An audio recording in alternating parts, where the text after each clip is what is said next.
Rohan Knox asks, I recently did a deep dive on the tested channel and came across a couple of videos where you noted that metric was the, quote, sane measuring system.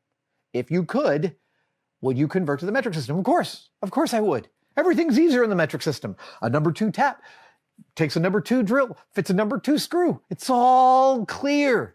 I don't have to keep looking up the tab thrill for a 440 screw. And by the way, it's a number 42. And it's only something I know because I've looked it up a million times. I'd love to go metric. The problem is, and I'm working on it, is I think in imperial measurements. I think in inches and inch fractions. I think in thousands. I don't think in microns and millimeters and centimeters. And I try. I do the conversions in my head all the time because I recognize that my audience is international and that I believe the United States and Myanmar are the only 2 countries still officially using the imperial measurement system. Don't get me wrong. In Britain or Ireland or Scotland, they still say miles, and there's all sorts of fudging of the metric versus imperial usage all over the world. But for the most part, everyone else is using the metric system. So I try and say things in metric, and it's good practice, and it makes me a better machinist, frankly.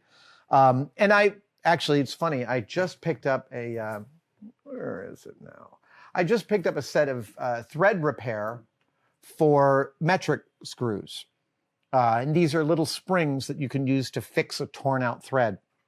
And I have a complete set from 256 all the way up to 1/2 inch 13 of these, but I had no metric.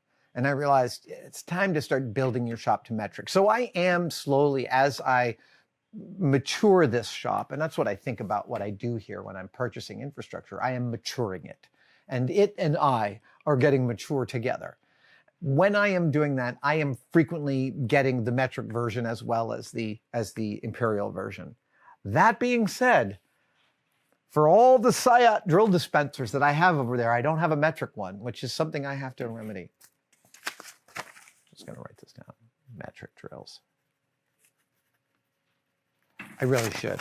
Right? Right? Yeah, no, I totally should. It's ridiculous that I don't.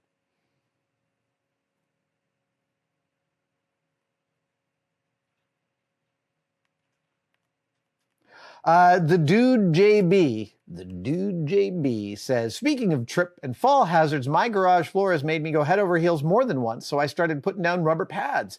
Have you had the same issue? And if so, what was your solution? Every time I'm bumping into something in the shop, and I literally just scrape the crap out of my hip here on one of my belt sanders, just moving past it.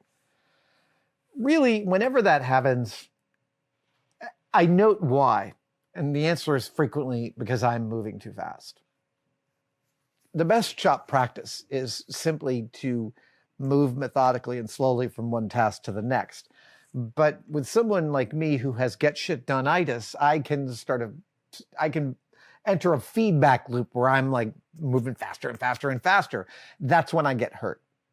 So like when I bang my thumb, frequently a shop injury or tripping over something usually means it's time to go home. It's usually in the later part of the day when my brain is a little frazzled from all the math I've been doing wrong on camera all day. And I frequently take that as, yeah, go home, wash your hands, relax. You don't need to stay here anymore. Thank you so much for watching. If you'd like to support us even further, you can by becoming a tested member. Details are, of course, below, but it includes all sorts of perks, and we're building them all the time. You get advanced word and behind-the-scenes photos of some of our projects. Questions, you get to ask direct questions during my live streams, and we have some members-only videos, including the Adam real-time series of unbroken, unedited shots of me working here in the shop. They are weirdly meditative. Thank you guys so much. I'll see you on the next one.